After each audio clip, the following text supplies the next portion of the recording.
जय जोहार संगवारी हो। मैं हूं आपन के संग ललिता चक्रधारी और आपन देखा तो न्यूज प्लस 21। चलो एक नजर डालथन महीने के 10 बड़े खबर में। छत्तीसगढ़ के बजट सत्र आज ले पहली दिन राज्यपाल के हुई अभिभाषण डिजिटल तरीका ले बजट पेश कर ही सीएम भूपेश बघेल। घरेलू रसोई गैस सिलेंडर के कीमत में 50 रुपए के बढ़ोतरी हुई। दिल्ली में 1103 रुपए हुई कीमत। बीजेपी कर्नाटक में 20 दिन भर विजय संकल्प यात्रा शुरू कर ही। मध्य प्रदेश में बोर्ड परीक्षा आज ले शुरू। 27 मार्च तक चल ही 10वीं के एग्जाम। गमला चुराए के मामला में एक गिरफ्तार। गुरुग्राम पुलिस बरामद कर फ्लावर पॉट अवकार। राजस्थान में पेपर लीक मामला में जलौर ले पटवारी गिरफ्तार। 8 लाख रुपए में खरीदे रही पेपर।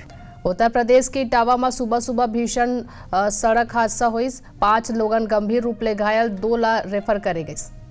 अंबानी और ओखर परिवार ला विदेश यात्रा में घलो दी जाही जेट प्लस सिक्योरिटी। आबकारी नीति मामला में मनीष सिसोदिया ले आज घलो पूछताछ कर ही सीबीआई। भारत और ऑस्ट्रेलिया के बीच तीसरा टेस्ट के आज खेले जा ही पहला मुकाबला। ऐसा नहीं तमाम बड़े जानकारी ले लगातार अपडेट रहे पर देखते रहो न्यूज प्लस 21 आप मन के हक के बात।